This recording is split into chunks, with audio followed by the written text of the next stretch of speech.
What is going on? I'm your boy Mass. And I'm Miggs. And we are Woof Logik. This is What's With. Our podcast. Mr. Kennedy. You remember that fool? Yeah, I think he... because I remember I get a lot of like IG reels, and I think I think he rubbed somebody the wrong way, and he basically got the boot. Like actually rubbing them, or like No, like saying some he stupid shit? No, like I think he like may have like pissed off one of the higher ups, and just they're like, all right, let's get rid of this fool. Yeah, it seemed like he had a bad mouth, or like a loud mouth, because even though he played up a character, you can kind of tell like it's pretty genuine. Yeah, like it's kind of hard for people to act super obnoxious and not have a little bit of that inside of them. yeah, of course. So like a Stone Cold Steve Austin, who else? Brock Lesnar. Who's the other fucking loud one? JBL. Like, Yeah. even though I'm sure if you're on their good side, you can see a lot of good in them. I feel like to the general public, like if you come across them, like I wouldn't doubt that they're fucking assholes to you and shit. Yeah. There's a podcast with Mark Henry where he almost beat the shit out of JBL because he did a prank on him, and that fool was like a hot ass. So he's like, I don't play that shit. Yeah, man. A lot of African American dudes, they don't play with that jokes or shit. Like even Shannon Sharp, he was talking about like, oh no, I don't play like that. Like, and who was he talking to? He was talking to a comedian. Oh, I think it was Andrew Schultz on a podcast, and pretty much like Andrew Schultz was doing. I don't know if it was like a gay joke or something, but Shannon Sharp was like, no, I don't play that. Yeah, he calls it white boy funny. Yeah, pretty much. And even Whack 100 on fucking No Jumper, he be saying the same shit to Adam. It's funny as fuck though, because Adam will really say some like out of pocket gay shit. Yeah, and you just see Whack 100 like, nah, I don't do those conversations, bro. Like, but he does it because he knows he gets under your skin. So yeah, I'm like, bro. But man, I feel that when you get to a certain age, you got to stop with those. Not to stop with those jokes, but like, I think it's different when you're in the public eye. Yeah. So like it's kind of more cringe, especially with him being like at what, low 40s, maybe mid 40s. I think Adam. Yeah, I think he's in his low 40s. Yeah, he's in his 40s for sure. Yeah, so it's just like only do that shit with your homies, bro. But you got like everyone watching you. Bro, I saw on Twitter. I think it was like yesterday, or you seen that everybody's doing like some like that Studio Ghibli style like pictures and stuff. It was like, and then one it was Lena's from that scene she did with Dredd, not Dredd, the other dude, Jason Love, and I was like, and then the title was like, "Where's this from?" And I just started cracking. Bro, that shit's hilarious, man. It's still, there's like a conspiracy that they're gonna divorce soon because the way Adam keeps talking about it, he'll like throw out little comments here and there, pretty much saying like, "Oh, when we divorce," like he keeps saying like shit like that, and so I don't know. It's always been a weird dynamic between those two. Yeah, and I mean, especially if you say it like that, you're just kind of putting it out there, like you're putting out the energy, like, and there's like, oh yeah, when we divorce, okay, so it's gonna happen then, I guess. And she was originally a fan of his, and then they were messing around for a little bit. He even, even after she messed around with house phone, like I forgot about that. He still was like kind of cool with it, and so like she's always given that like, groupie vibe, and then for him to wife her up and I don't know, man. It was just weird. Certified homie hopper. I think what he realized is like she was down with whatever he said pretty much. Yeah. And so like he had to lock her up real quick. And since then, he's kind of micromanaged her and like their moves. Like he always said it on his podcast, oh, I always give these ideas to my girl, or like I always present these ideas to my girl. Yeah. And it's all only like incentivized for him pretty much. Like he gets something out of it really. She just gets money, I guess, because like he could pretty much bring any girl he wants, and like he asks her yes or no, and I mean, what real reason does she have to say no nowadays? Yeah, especially nowadays. Yeah, they've pretty much done it all at this point. So I don't know. That's a weird dynamic, weird relationship. I would not be surprised if they divorce. Yeah. But I feel bad for that kid. Yeah, poor Park. I always think about the kids, bro. Poor Park. Hey man, fucking what's his face? The one that stays having beef with him on Fig Community World. AD or T-Rail? T-Rail, man. That fool, like, he be saying some out of pocket shit just because he hates Adam that much. Like, he'll say something about his daughter and shit. I'm like, all right, fool, you got to chill. Yeah, but they try to tone back talking about him now. Yeah. Just because, everyone else is tired of it. They call T-Rail out on it a lot, like saying like, "Oh, bro, like you're the only one that keeps bringing this shit up." Oh, I seen that shit. That shit was so funny. Mm-hmm. And then basically they're like, "You ain't gonna do shit. You haven't done shit." I know, that's just funny, bro. Yeah, I know a lot of people like that, man. It's just I don't know. That's what the internet is nowadays, I guess. You know, a lot of internet gangsters and shit. But speaking of internet shit, like there's like a lot of EDM beef going on right now too, bro. Oh damn, I seen a lot, bro. It was an eventful weekend for EDM. Yeah. Well, let's start with Ultra first. I know there was a lot of cool moments at Ultra, and I got to capture some of it live because I had the live stream on the background while I was editing shit. Fire. And so I heard Afrojack bring out David Guetta live, and that was a pretty cool. I didn't realize it was like their first time together doing it up on stage and shit. I was listening to his Ultra set because they're quick with it, bro. Like they put that. I don't know if it's in with the day or the next day, they put up their sets like with the quickness. So I was listening to it, and it was fire. It was like classic Afrojack, and then but I got to my destination, so I got the car. But it was fire. Yeah, man, that set was sick. I think there was a couple moments where, you know, it happens a lot with him. I think he starts off hot and then he goes into more of his melodic, like sing along stuff. But a lot of those songs, I don't really like. I didn't have an attachment to. Yeah. So it's kind of just whatever's. But then he brings back his like new IDs and shit. Yeah. And, oh my god, it makes up for that downtime. Is that one song of his out there where it was in the beginning where it was like hit me with those laser beams and it was like I was like, what the fuck, this is fire. Yeah, man, he's sick. Did David Guetta play that weekend at Ultra? I honestly I forgot. I don't know if I saw his name on there. But they also had Subtronics on the main stage. That was sick. You know, I don't know how many dubstep artists have played on the main stage yet. Not many. He's probably one of the very few. Yeah, and then day one they closed with John Summit back to back Dom Dalla.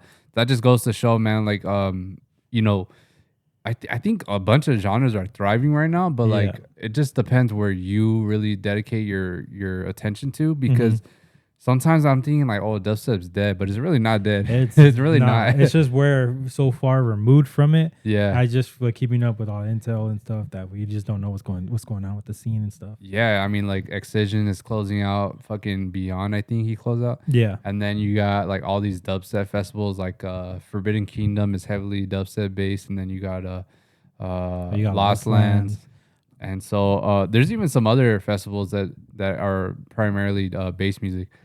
So yeah, dubstep's popping right now. And then like you got, and then when I was what I was going to though is like tech house is still like pretty big, alive and well right now too. Oh like, yeah, for sure. With Dom Dalla and John Summit being like the faces of it right now. Yeah, I feel just because house music is so universal around the world that you know, I think them closing out main stage is a big testament to all that. Like I think it's kind of like a statement. You know, usually you have those big progressive house artists.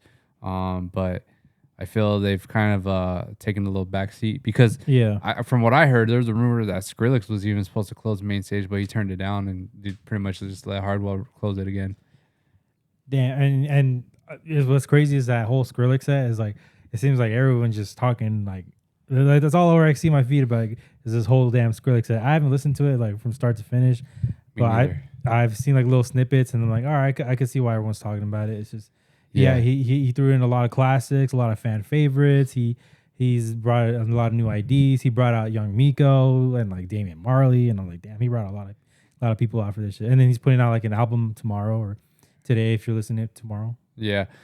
So I did listen to those IDs and I was like, man, like I think it's so cool that he kind of like is bringing all different genres, and he's kind of just giving a new 2025 version of him. Like, I feel like a lot of his songs sound familiar, but they're new. Yeah, you know, he's one of the masters at crafting a sound without being specifically towards one genre. Yeah, but you can like you'll hear like a Skrillex song, like, oh, this is a Skrillex song, but it's complete. It could be like dubstep, where it's just like the way he produces it. Yeah. I ain't gonna lie, that little snippet, there's a couple video like little like drop snippets like towards the end. I'm like, oh shit, what the fuck is this? What you got in the chamber? Yeah, bro. There's like a lot of trap stuff even. Yeah. I've noticed I've been like fucking with trap a little bit more lately. I don't know, like I don't really listen to too much music, but lately like the ones that have been calling my name is like just been trap music. Yeah. And sometimes what happened over the weekend too, I was transferring my music to a hard drive, and I was just like listening to all these old songs. I'm like, damn, man, I really fuck with this shit still. But Yeah. I don't know. It's just hard to fill in your sets with all these old genres and shit. But I definitely do want to bring back some songs. It's just hard to dedicate like a big chunk of the set to that specific sound. Yeah. Because that's always the debacle of the music industry is like kind of upsetting your fans a little bit or like tricking them into thinking you're one genre and then like playing a different one. Yeah, I mean, well, that's why all Yellow Claw does, like, they do like dedicated sets. I mean, and then they kind of they'll announce it like, hey, this is gonna be like a trap set, or this is gonna be like a dubstep, and that's like Techno, their techno set, or just like Euro trash set. Like they do it all, but they also don't want to like put all together at the same time. Yeah, and it just sucks when you've been around for so long and you had maybe like a good 4 or 5 year run where you dedicated to a specific sound and like that's where you grew like the biggest fan base, and then later on down the line you go into other genres and kind of start disappointing them, or like, because as a fan, man, it does really suck because you want to hear those old songs, you want to hear, man, it really does. But then as like a DJ, you get it. I don't blame, I don't blame them for making those decisions. You know, either. like tastes just change and stuff. Like you still have love. You want to be like, you want to do new stuff, and you can't always just be doing the old stuff, because then at that point you just get tired of it yourself. Yeah, and that's the reason why a lot of people are fighting for hour-and-a-half sets to be like the bare minimum. Yeah, because some festivals they go with like an hour, even sometimes 45 minutes. But those bigger artists, they really do want that hour and a half.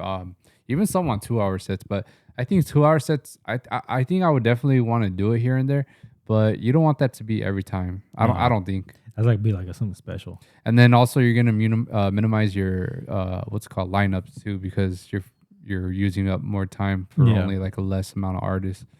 And you want to fill up your festival lineups with not as many as you can, but you want it to be fair between all artists, because that does suck too. Like going into it as especially like up and comers or whatever. If you're opening, sometimes they kind of give you like a 45-minute set, 30-minute. I've even seen 30-minute sets, and I've seen that, man. Like in the beginning, like Beyond this weekend. I'm sure there was a couple like 30, 45-minute sets in the beginning. Yeah, so it's a bit of a blue ball, man. Like it's like you get that little taste of it, but But sometimes it is cool when events give like the opener an hour and a half, just because they know like that first 30 minutes is gonna be like kind of wishy washy on who's there. Like they ain't nobody there. People just barely coming into the stage and shit. Yeah, so I wonder how it is. I think we're supposed to open Gold Rush, huh? Were we or second? No, second we were gonna open it. Damn, dude, because that makes me think like I want to go back. I don't remember if I still have that set list, but from opening, like, what do you start with when no one's even there? You know what I mean? Oh, you gotta have it like in the record box at least. It'll show you like the playlist at least. Yeah, because I mean, I would imagine it was probably like some house music, but like some more bassy house, like bass house type. Yeah, man, but man, I remember that day show was so rough. They kept pushing the time and the time. For real. In the time, and then eventually, yeah, bro, you guys gonna have to cut your set. I'm like, fuck. Yeah, but everything happens for a reason. Yes, sir. Yeah. But yeah, Ultra. Is there any other shit that was popular? Oh, they closed it down because of rain. Dude, what is up with the rain? Every single day on like day 2, day like no matter what, that shit's always fucking raining, bro. And this is back-to-back years too. Yeah. Like, I want to go to Ultra, but I'm also scared that shit's gonna happen, bro. Because I'll be pissed. It's really expensive to go over there to Miami. Fuck yeah, especially these days. Like like I'm kind of like a cat. Like It used to be cool like being in the rain, but when it's pouring like that and it's like all sludgy, I'm like, I don't want to be out here like this. I don't mind the rain, like heavy rain. It's just when your shoes get like spongy. Like, yeah, and that's what it looks like on the floor out there. It's just all mud and shit. Yeah, I saw some people like just going and splashing in the puddles and just kicking that shit up and like washing themselves. I'm like, bro, what the fuck's wrong with you? You're gonna get sick for sure. There's like a whole clip I seen of like what was it? I think it was Mal P. He got stuck in his trailer because he couldn't get out because of how rain and sludgy it was. So they had to come pick him up just to get to his set in time. Oh man, I feel for Odd Mob, man. He only got 15 minutes. Damn, shout out the boy, man. Fuck. Yeah, man, that shit sucks. That's the part of it too, man. And next year is not guaranteed. Like just because they cancel your set, no. Like I'm pretty sure they all got paid out. Oh yeah. Like hey, we'll still pay you, bro. But yeah, they definitely are not guaranteed that spot next year, and that's what we want, man. Yeah, bro. Did you see that picture that Mike Malak posted of the bottle Cyrus prices? I'm like, what the? fuck? The fucking money was like $450K. Yeah, for like, okay, first of all, who It is fucking money because like who would spend that much money? Who would drink that many much bottles of Dom Perignon and I forget what the other one was, but it was like two. It was like 100 bottles of like each brand of like brandy, and I'm like, who's drinking all this? No one drinks as much. Yeah, I don't know, man. What it really is a group of millionaires pitching in on that shit. Yeah, that's true. But like multi-millionaires, not like I was looking at it realistically. The only thing I could even afford probably was like the 6-pack of like Michelob's for like $80, or the waters. The 6-pack of waters are fucking $80. Yeah, I was like, same price. That was the only thing I could like. All right, this is the only thing. Now that should be illegal. The $80 waters. Yeah. That should fucking be illegal. Bro. I don't care how rich you are, man. Like everyone needs water. It is, but it's just like the price you pay when you're in that area. That's taken advantage of. But it's funny. I love that Dead Mouse on his set. He was like, "Did you see it or no?" Oh, with James Hyde. Well, that too, but he was pointing out the fireworks because the fireworks were popping off, and he was like, "That's all thanks to the guy buying the $450,000 bottle and bottle service." Oh no, like, I didn't see that, bro. Fuck, I love Dead Mouse, man. That was such a troll. Yeah, man. So, yeah, he was trolling his whole set. It sounded like, yeah, because I did hear about the James Hype thing too. Yeah, yeah, but it was actually decent. Fuck, I don't know if he did 2 set because I heard. There's clips I seen where he was up there solo, and then there's clips I seen where he was up there with Oh yeah, with fuck, who was it was a drum and bass dude.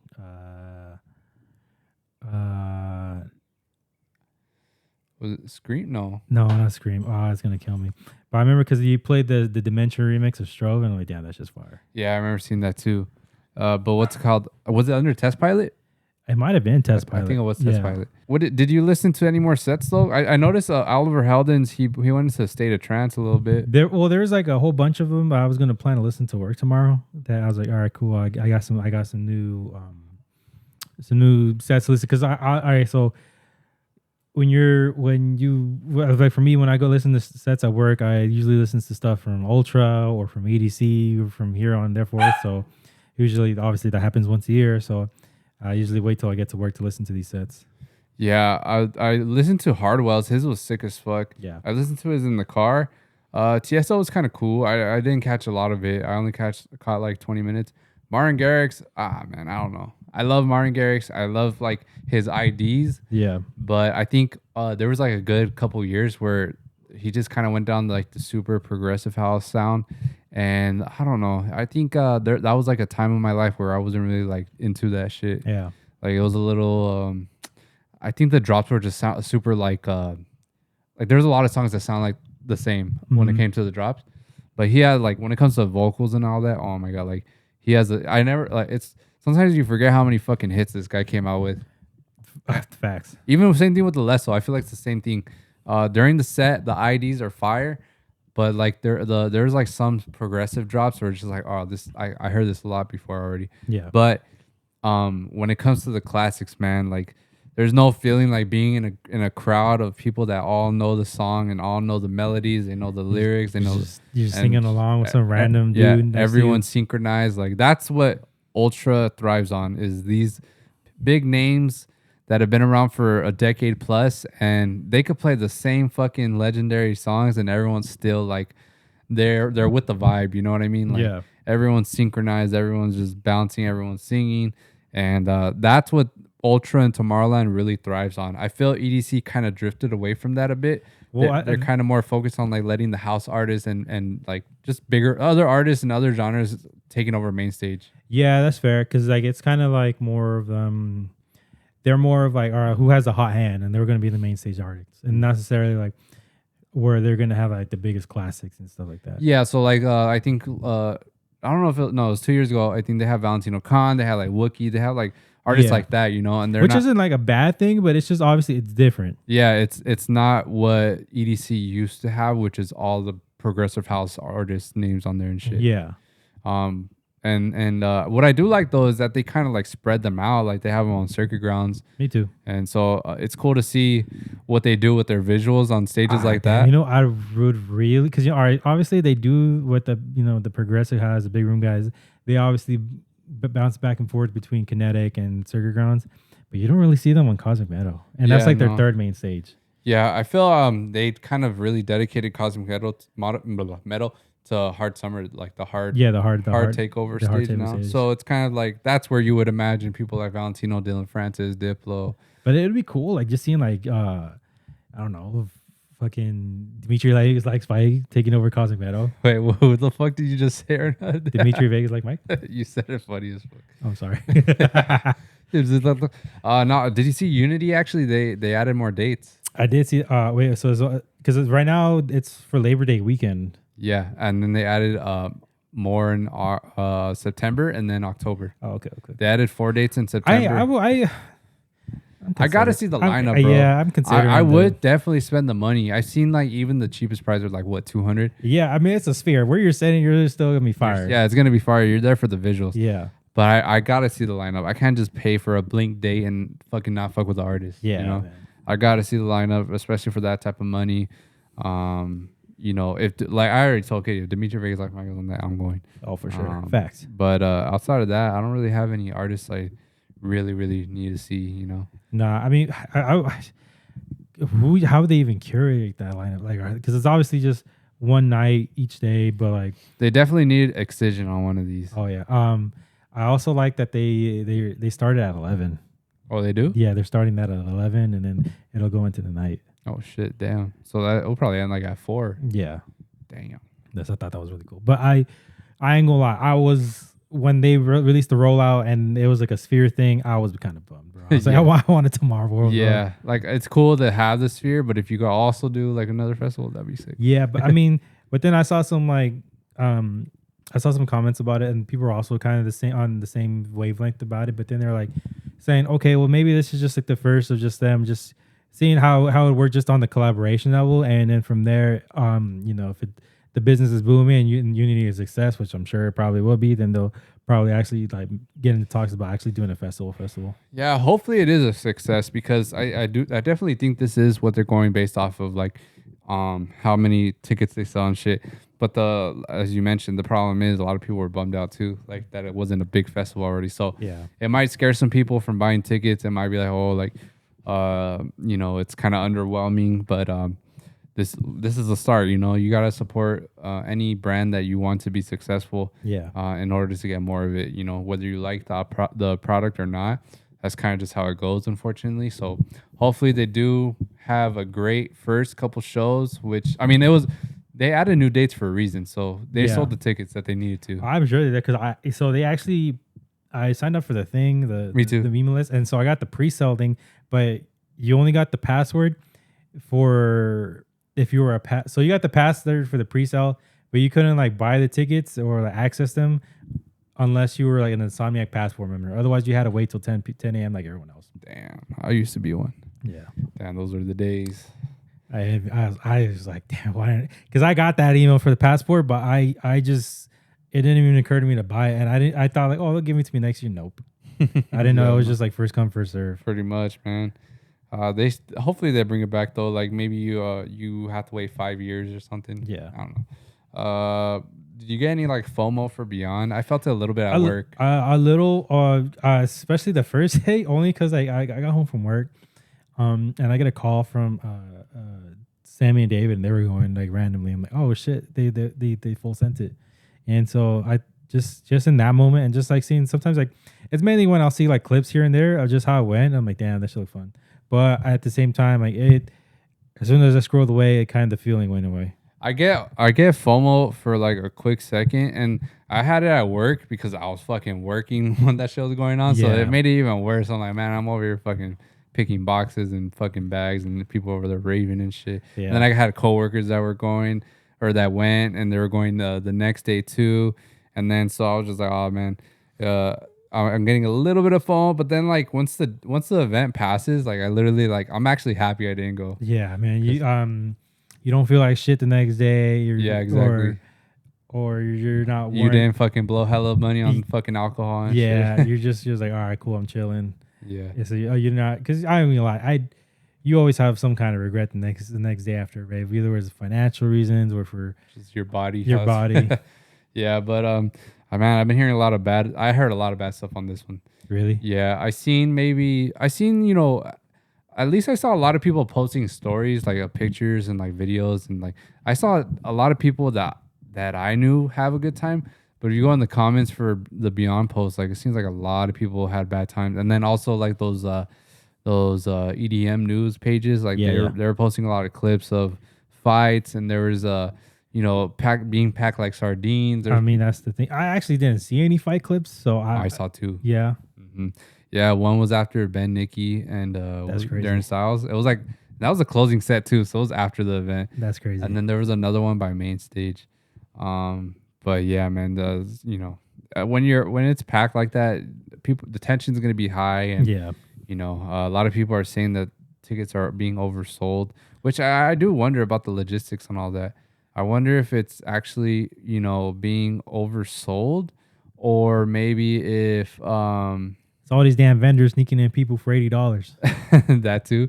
Or if maybe just people are going in specific areas and they're more packed there. Yeah, I mean, because I remember when we went last year, the main stage after, and it was packed as shit. I forget who was it.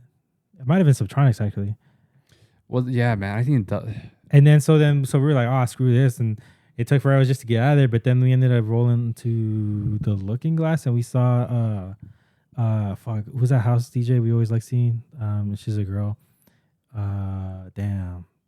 But we ended up seeing her there, and it was like hella room. We'd like to dance and just to lay down and chill. Was and it was Deborah DeLuca maybe? No, damn it, it's Vanessa. I don't remember. Go ahead. Yeah.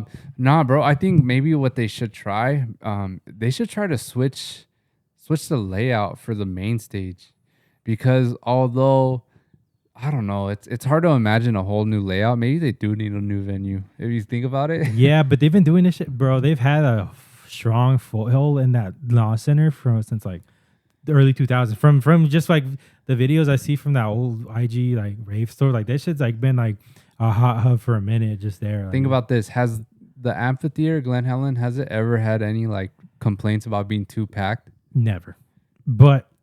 They've had the noise complaints, which is why they've had to cut back on like having events there. They really need to figure that shit out, man.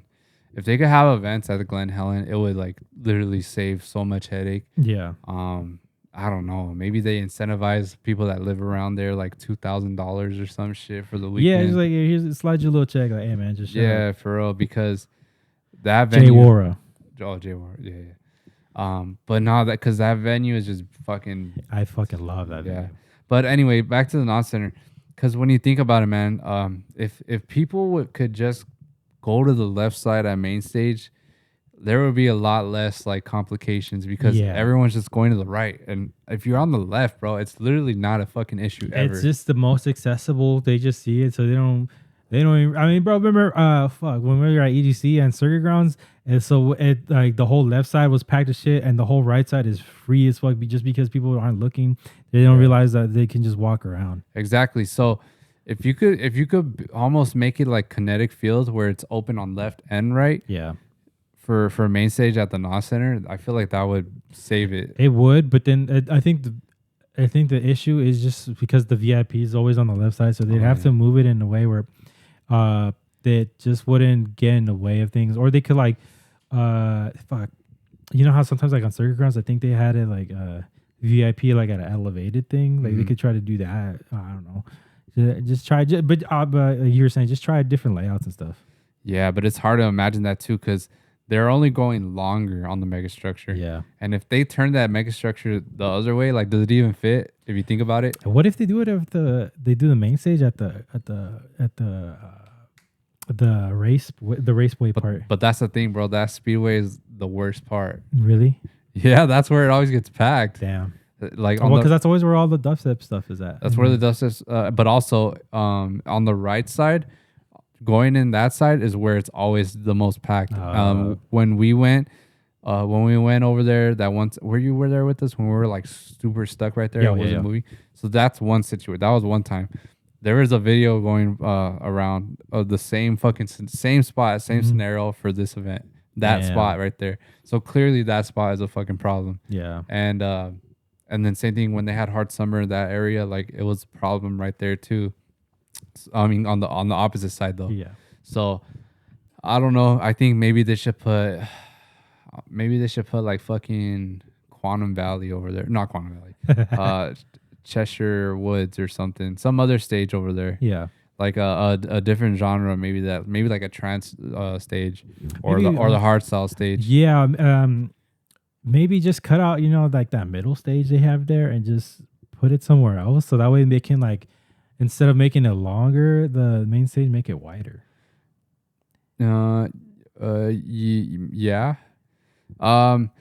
Yeah, maybe. I mean, so yeah, I definitely think they should remove that middle stage, or they should push it back to where we had the B-box stage. Yeah. And maybe have it all the way stretched out to where that one was at. So it's kind of like another main stage almost.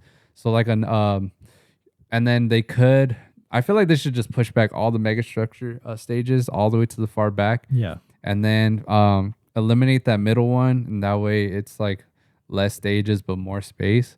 But then again, who the fuck am I? I don't know. There's logistics to all this shit, but definitely something's got to change, or they got to change for sure the look of that chest artwork, because they've done it last year and this year the design where it's like the open roof kind of thing, and I was like, I don't know how I feel about it. Yeah, I mean, I think it's cool though that it has like a perimeter. Yeah. I think that looks cool. But yeah, if they could change it up, that'd be cool too, I guess. Hey, did you see that Dr. Fresh brought out Close Friends Only? Who? Close Friends Only? Who's that? It's those guys that's on like Twitch where they're DJing and then they'll say something like chat, like if you're a girl. Oh, I think I've heard of this, but I gotta see their face, but I think I've definitely heard of this. Yeah, he had brought him out, and it was really cool because it's just like it's crazy. It's just so crazy what could happen when you're really really into the Twitch stuff and just like really like having a community. Because I have no idea how the hell that would even, like, who reached out who to even like be down for that. Pretty sure the DJ. Well, I mean, it could be either or, because some fans or some Twitchers could be fans of that DJ and hit them up and be like, oh, we're this, we have this following. Would you be down? And then it could be the same thing, vice versa. Yeah, but regardless, I thought it was so cool that they brought them out like that. Yeah, I mean, I can't wait for us to have like the following and clout to be able to pull like surprise acts. Like, bro, there's like a whole list of artists or people I could think of. Pac Joko. Like people that like are reachable for us. You know what I mean? Not just fucking shooting for the stars. Yeah. Fucking Leonardo DiCaprio. That is just random. Like, if you're out here naive, bro. Nah, man, I definitely think some like WWE superstars you got to target. You got to target Dirty Dom or Nigel Houston for sure, because he's about that DJ shit right now too. And then the Jonas Brothers. Jonas Brothers, crazy. So that wait, Nick Jonas came out at EDC, huh? Yeah. Who did he come out with? Marshmello? I think he did. But I say the Jonas Brothers because there's a video where they're outside doing like some pop up and they're DJing. Oh, for real? Yeah, recently. A lot of artists are actually DJs, like pop stars and shit like that. Yeah. Or like rappers. I think Usher's the DJ. Lil Jon DJs. Ludacris DJ. So like I think DJing is just kind of universal a little bit. What the fuck is this dog? Sorry guys. But yeah, man, it was a pretty sick weekend. Pretty sick weekend for ravers. What do we got coming up? We got EDC, huh? In May. Yeah. There's no April event. Not that I can think of. I think I'm gonna see if they sell single days for Saturday, and I might go. Maybe. So they do. Obviously, they do the Sunday single day tickets, which if it's low key a scam. You're better off just buying it off someone that's not going the last day, because like they have dedicated Sunday tickets, but they're just like almost like 250. They're like 250 plus tax. I'm like, just for one day. Yes, I get it. It's an EDC, but you're paying basically half the ticket for one day, and so that's just crazy. Yeah, man, it is pretty crazy pricing, but I mean, I don't know how I'm gonna get lucky and find someone for Saturday only. I mean, you'd be surprised how many people were just like, oh, I only wanted to go Friday, and they'll just sell their ticket, and then you could just lowball them like, oh, nah, I don't want that, and you just, it's a game of numbers at that point. Yeah, for sure. Well, or like the vendors, how plenty of vendors be sneaking people in. It was obviously with the NOS in there, like it's like a big ass square, and there's this. The only thing stopping you from even getting there is just two rows of fences, and once you get past that, you're gravy and you can go inside. Yeah, I saw a video of someone jumping over by, was it? I think it was actually by the speedway. Yeah, or the racetrack. Because you know how they put like those staircase over. You know what I'm talking about? Oh yeah. So they when they hopped over the both fences, they hopped over to what landed onto the staircase. Yeah. Yeah, man. You know, even when we actually were backstage for the artist passes or the artist area, yeah, I was like, low key, it is easy to sneak into. Yeah, I mean, it's just the game of the trade. But sometimes like those fences are so high, and like I was like, bro, I would bust my shin if I tried to do that shit right now. I would just on the landing, bro. Like I would fuck my shit up. Nah, man, yeah, because if they're flimsy too, so like if you like have enough people, that shit will fall, tip over. And I've seen that shit happen before. I've seen people sneak in. But yeah, it's pretty crazy, bro. I feel I could have sworn like people weren't sneaking into shit anymore for a while. Yeah, but then like I feel like lately it's been happening a lot more. Yeah, motherfuckers are just too cheap to buy tickets. or like a lot of youngins, you know, a lot of little rebellious kids. No, yeah. I mean, if you know the person, just why not? Yeah, but I'm looking forward to seeing what other like popular EDM shit happens. We actually have a show this Saturday. Yeah, we have a show. I think it's about to get announced as we're speaking this and recording this.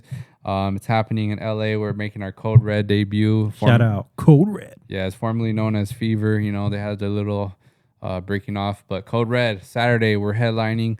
Your boys will be playing 2 a.m. to 3 a.m. Oh, thank God. And I'm actually staying out there. Oh yeah. Like last time. Yeah, but not out there. I'm staying like closer to Anaheim Oh, because we're going to Disneyland on Sunday. Oh, cute. Yeah, I'm probably gonna be working that day because Saturday. Yeah, because I wanna get 3 days on this next check coming up, so that way it'll be like a good check for me. What do you mean 3 days? Like overtime? Yeah, because I worked last Monday, and then I worked this Monday, and so so I forget you do the bi-weekly. Yeah, and so then I'll this Saturday would hopefully it will land on my next check, so I have the 3 days. So all right, ideally that's what I'm trying to do, but obviously if they need me. Are you just on grind mode right now for nothing, or like just you have something planned? Kind of half and half, but I also just like the last check I got, I did just 1 day of OT, and I'm like, God damn, I forgot how much of a difference just overtime checks get like made. Bro, which is why I'm telling beyond like, look, me and Mike, we see each other pretty much like damn near the whole week for like the last 10 years. And then the last couple of weeks, my boys have been grinding mad hard at work, and so I've been working from home. So besides coming here to record the podcast, I've just been working on music at home. So I haven't seen them basically pretty much since like last Monday. And I'm sure with what you're getting paid, like those checks might be coming out fat. Hell yeah, my boy, that shit's fucking addicting. Yeah, it's addicting, but it does take a toll on your body towards the end of the week. But man, those technically Thursday nights I get paid.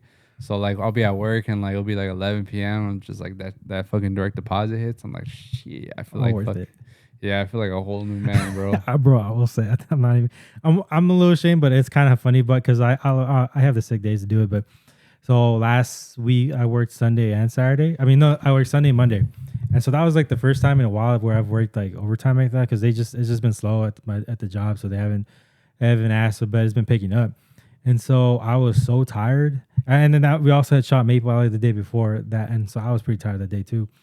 And so it just hit me that I slept through all my alarms, bro, like all of them. That Tuesday morning, I woke up like close to it was like 6:59.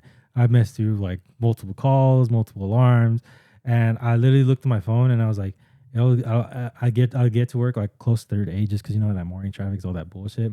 Like the later it gets, so I literally was like, fuck it, I'll just put in a sick day. Damn. Wait, did you call that in at home or you're like on the way there? Cool, because I texted the homie and I was like, hey bro, so like what's gonna happen? Is this like a half point if I go in at time? He's like, yeah. I was like, nah, fuck that, I'm not risking for it. And I had the sick day, so I was like, I just told him like, and he even said like, if you have the 6 days, just use them. I only have 2 left though, so I gotta be for the year. Yeah, it's just bullshit, bro. Like I'm not even gonna get into it, bro. You know what I saw in my job? These fools get Labor Day off. They get 4th of July off, and they get Memorial Day off. Like, bro, I'm just like, man, I don't even know when we got these days off at Legacy. Never, because they always land on Mondays, bro. Yeah, dude. So, yeah, we get all those days off, bro. So that's just pretty sick. But I don't know if I'm be there long. We'll see. see what happens. But I'm pretty excited for this year. It's been a cool couple months so far. Yeah. We have. I think I want to release the remix this year. This month, April. Which one? Club Action. Yeah, let's do it. Yeah, I think it'll be cool to give out to y'all. So we got that free download coming this month. And then let's see, do we have any original music? We do have some songs already, but we're trying to get on some labels, so it takes some time, unfortunately. But they are bangers, man. I think this year's music is gonna be like what is oh shit, man. No, I was laughing. I was laughing because with the label stuff, like with our recent song Euphoria, that song we had done I'll be sure this has been done for like a cool ass minute, almost like 2 years already at this point. But and I remember Leak texting me was like, bro, like it's fire, but like this shit's been done, and I had explained the whole situation about just it was a potential collab with a couple people that just never ended up like happening, and then after that we decided to finally just say fuck it, it's good to go, let's bang it out as an original, and then after that it took a while just to find a home while we were shopping around. Yeah, fucking music, putting on music it's a whole ass process, Yeah. I feel like, we're a little past just making it and putting out like just on our own. Like I feel we've done that enough. Yeah. We did that for a good 2 years, and aside from Barong releases, we were doing all our songs like independently. And then we finally got another label, which is Group Chat, and then we got another one on Speed World and then Space Yacht. So we had a good couple of label releases in the last 2 years. Yeah. And so, or was it all in 1 year? It was, huh? Within a span of 1 year, yeah. Group Chat was in February last year. Yeah. And then we had Speed World right after, yeah, or a couple months after. And then we had fucking Space Yacht in September. Yeah, man, it's been a lot. Damn, so 3 labels in 1 year after being just on one label. And then we got Barong this year, and then we're definitely aiming for more labels this year. We love working with Group Chat though, so we're definitely gonna keep solidifying that relationship. Yeah, of course, we love those guys. And I know we've got a lot of fans from or supporters from Group Chat as well. And so I definitely feel it's gonna be a good year this year.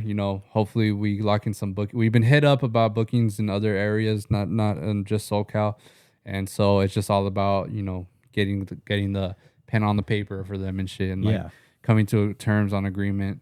And but yeah, I'm looking forward to this year. If you guys want us in your town, of course, same thing. Always let your promoters know. Yeah, man, I annoy the shit out of them, bro. Like, just don't let them know one time. Like, hey, motherfuckers, book these guys. They're gonna bring in numbers. Yeah, man.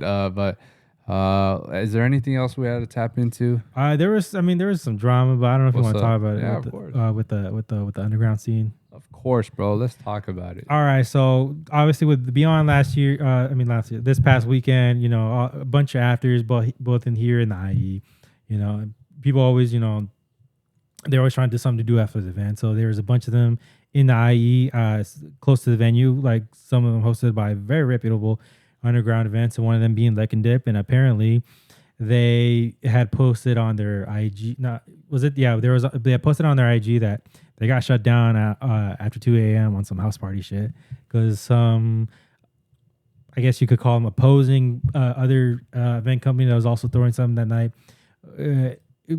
Called the cops, which is, I guess, it's he say because obviously you don't know that for sure. It's just speculation.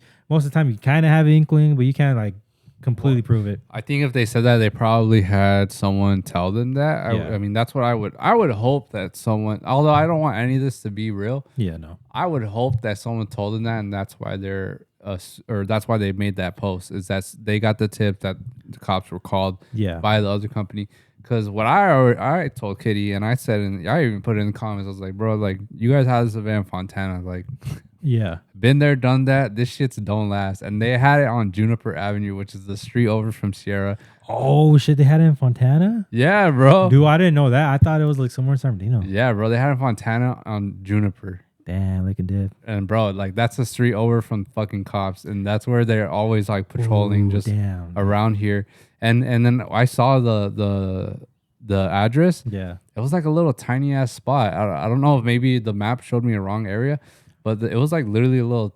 If you imagine a small hole in the wall hair salon. That's what it fucking looked like. Damn. Should yeah, And then I don't know if they used a parking lot around there because there was a big parking lot behind it, yeah. like a huge ass one, which would make more sense. But if that's the case, then yeah, that shit's getting shut down. Okay, that makes complete sense. Man, y'all should have tapped in with your boys. This is our hometown. We would have told you what the spots to like do the after party at. Yeah, so I don't know, bro. I still have a belief that no one called the cops in the music realm. Like it was all just fucking annoyed ass neighbors. Yeah, I think so too. I mean, I want to say it because like some of the people that they're speculating, I'm like, man, I don't see them doing that. But obviously, I mean, who would we know? Like at the end of the day, I don't know. It just doesn't make sense because everyone is doing their underground shit, and once cops get a hold of one company, they got their eyes on that company. Yeah, and then it's gonna cross paths into collaborations, or it's just gonna be a whole thing where like underground scene is gonna get shut down constantly just because like cops are gonna start being like they're gonna get more knowledge in this shit. And they're just gonna be following around everyone that's throwing events and just shutting it down. Yeah, and then that's just like how, I mean that's just how it was. Remember with the house parties, Exactly. You know, everyone's just jealous because people aren't going to their parties, or just there's room for everybody. But if you if you start attacking each other in the scene, then eventually there's gonna be no parties for anybody. Yeah, exactly. And I do love that everyone kind of wants to jump into the game or like solidify themselves as legit, like just throwing underground shit. Yeah, I think.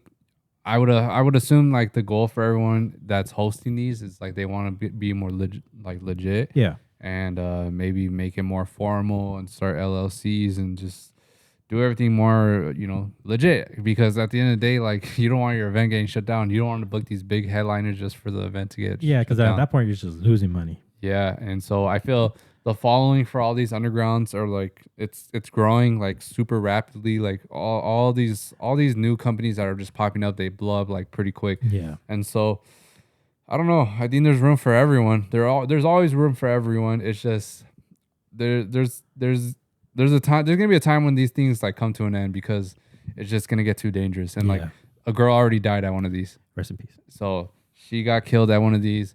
Cops are getting called on another company for doing these. Like it's just not gonna end well. And so hopefully everyone's kind of going towards the right direction, just being like more respectful towards everyone, and hopefully people hosting these are going for a more professional route. Just because for safety, for less drama, and I don't know. Yeah, I mean, because this is like there's a point. Obviously, a lot of these, especially the other ones, they're out there and like in East LA, so a lot of Skid Row areas, but it was crazy because even though it'd be in that area, I really wouldn't never feel like that much in danger. But with the recent Blue events, and I think that's when my things got a little heightened as far as like security and safety went. But before that, it could be like the event could be next to like this whole like homeless encampment. You would not care, and it's just like yeah. I one time saw someone offer a a displaced person a Nas balloon, and I wish they took it out of his hand. I was like, that's fire. Yeah, so that's definitely one thing they gotta. If there's any undergrounds that have Nas, like I think you just definitely gotta eliminate that shit. Yeah. If you're not gonna be legit, you gotta try your best to at least look it. Oh, for sure. Because once all these illegal things start going down, like that's when it just starts getting rough.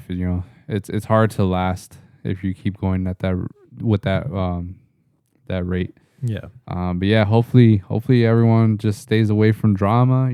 Hopefully everyone's all in peace and shit. We can't let this scene turn into something ugly and like if this is what's been working the past couple of years is a whole underground aesthetic. Yeah. Like just keep it going. You don't gotta make shit worse. Start drama. Like no jealousy around here. Just work together. The amount of times I've seen event companies collab with each other, it's cool to see. It's cool to see that there's like peace with each other and not like just jealousy. So whoever, if someone did call the cops, hopefully this doesn't happen again. I just don't want to make it a scene, like make it like a habit, because then that's when things got to spiral. Yeah, man. Then no one's gonna want to be a part of this shit. Yeah. And then you're gonna bring another bad like whole outside view on us. Yeah, damn it. Because then that happens, and it's gonna be a point where like, oh, you want to go hit up so and so's after? It's like, well, what's the point? That shit always gets shut down, and so then people just don't even go out. Yeah, or they waste money. They pay money and then just for it to end. Yeah, and then I don't know. Just we don't want this shit to start popping up on the news too and shit. It's not good for anybody. Not good for the scene. Not good for the music. And we're all here for the music. But yeah. So April 5th, guys. We hope we see you guys there. It's gonna be a fucking sick ass show. Pull up Gonna start prepping that set soon, and yeah, with the new laptop. with the new laptop, yeah, for real. Man, but yeah, I don't know if there's anything else you want to tap into then. Richard Sherman his house got broken into. For real? Yeah, it literally happened like yesterday, but he posted about it just today. Damn, while man. his family was at home. While they were home? Yeah, but I guess he must have like some special like safe room to where that they were kept safe, but they literally had videos of these fools like they busted in through the window, and I guess it was like it's like a string of like burglary cases because like someone posted on the Twitter comments like, yeah, these fools like hit up some house in my neighborhood and they stole a car, and I was like, I guess like they've already been like 5 houses that have broken into by the same people. Damn, man. I mean, fuck. I don't know. I think on his birthday too. This shit happened on his birthday. Oh no, that's bullshit. That's for sure some hater shit right there. Because someone must have known, and someone, I don't know. It's crazy. It's crazy for people to find a way to go break into houses. You know, like because especially for celebrities, because I mean they're in gated communities most likely, or they're just in rich neighborhoods, and you would think they have hidden security or like dogs or I don't know. People got balls of steel nowadays. I remember when people were breaking into all the houses that were getting like caught on fire. Yeah. And they were just like, bro, y'all crazy for that. For real. Oh man, what goes around comes around though. They're gonna get their karma. Yep, you know. I would hope. And did anything get taken then, or they just I think stuff. Stuff did get taken. He didn't disclose what, but they got stuff stolen. Anyone get harmed? No. So like that, like that's like something like so. They heard the noise, and so they have like some kind of either like emergency or some safe room to where like I'm sure there's a big ass house where they just hid and just waited for them to clear out and while they call the cops. Yeah. Well, fuck, man. Hopefully everyone's all safe and shit nowadays, bro. Hopefully like this shit doesn't become a problem because, you know, I don't know. I just think the world needs more peace, man. It does, man. I was listening to the IE and Friends, the 200 episode, and man, I just shout out Aaron. His mom had passed away, and he started talking about it, and he just started talking about how like people, like a bunch of people gave him the well wishes and donated to the GoFundMe, and it brought me joy that people were really like even I want to see it in real time. Just like I was refreshing the GoFundMe just to see like just to see how many people were putting in, and like a lot of people were like just like helping out with it, whether there's donations or just well wishes and condolences, and it just made me realize like, man, people still care about people out here, man. Oh yeah, of course, and that's that's the beauty of building a community is like you have people that kind of grow with you and they kind of like gain an attachment with you and like almost a little bit of trust, although we don't know each other personally like that, you still kind of grow and witness people, and I feel with enough content you kind of get a better idea of like what that person's like. Obviously there's like a whole nother layer that they will probably never get to witness or experience, but it's cool I think sometimes social media is a good thing, if you could spread positivity, spread love, that's one of the best parts about social media. And GoFundMe, like what, maybe 15, 20 years ago, it probably wasn't even a thing. No, man. And so, like, I feel GoFundMe has definitely helped save a lot of lives. And I don't know what the percentage cut is for the website, but hopefully it's not too much. I hope it's not like 50-50. That shit would be fucking I bullshit. doubt it. It's probably like 10% or something. I don't think. Have you ever started one? I don't think I've ever had. No, never. But I definitely want to start one for my Ultra Miami trip next year if you guys want to support that. Hey, shout out to that one dude. I think he did it. I forget. I was like on Twitter and people were like bashing him on it, but people still donated to him for. Oh yeah. I think it was like for. I forget if it was Lost Ends or that referee guy. Yeah. And I was like, man. I mean, look, man. People can make whatever the fuck they want. If you donate or not, that's on you. Like you can go ahead and like donate to someone for no fucking good reason and just you feel however you feel about it, man. Like. I can't blame anyone for wanting to start a GoFundMe for anything. It's your own humility at the end of the day. Yeah, and then he was like, "Man, I'm broke, man. Help me out." And Yeah, I feel like if you have some type of persona online and people fuck with you and like they're just like willing to just give fucking $1 or $2 or $5 even, like I don't really see a problem with that. Like I said, at the end of the day, you're putting yourself out there to look kind of like vulnerable and just be like, almost desperate. Like, Mm-hmm. you know, it's come to this where you have to go on GoFundMe and ask for something, you know. So at the end of the day, like, I don't give a fuck, you know. It's all your own image. If you want to be known as the guy that asks for money to go somewhere, that's on you. And if it's good, if it's gonna make you happy, then it makes you happy. And if it doesn't, then you know, I don't know. I can't be mad at that, you know. Yeah, you can't. It's funny because like You can laugh at it. Yeah, so but you, I'm like, you can't hate on him. Like, yeah, you know, it's not like you're donating it. Yeah, exactly. It's not like he's forcing you, putting a gun in your head. Like, you have to give me this money. Like, whoever just wants to, whoever has a spare fucking dollar, you know, Yeah, that's what it's for. But I don't know. Maybe GoFundMe should have like or maybe there should be a separate website for things that are not emergency related. Yeah, Maybe that will feel a little bit better for the public, is if they see like a whole new website dedicated for just, you know, just regular generic stuff mm-hmm. and not like medical stuff or like deaths or anything. But yeah, I feel that's definitely. I think it's cool to see what GoFundMe has done for a lot of people, though. Yeah, for sure. I know I'm definitely gonna need it when, God forbid, you know, something happens to family or whatever, you know. Cremate my ass, man. Don't even and don't even like go to the crematorium. Just put my ass in a body bag and just cremate my and then store the ashes somewhere. But what if you lose all your stuff in the fire? You want to GoFundMe? Yeah, please. Exactly. So I definitely think, you know, if you can't donate, at least share it. Yeah. You know, any share, if a share can result into like $5, I think it's pretty worth it. I mean, like, it's, I don't know. It doesn't. You don't like. It doesn't cost you anything to do it. Like, it's just a click, and you know, like, it's, you know, whether people see it or they just scroll away, you know, it don't matter. But at least you're like kind of helping people share it. Yeah, exactly. But yeah, man. I think that's a good place to end off on. Yeah. I feel it's a little positive, right? Yeah, for sure. A little positive. All right, guys. We'll see you guys this Saturday if you go to our show. We hope you guys make it. It's gonna be a sick one. Yes. And then we will see you guys next week on next week's episode. All right. We love y'all. Peace.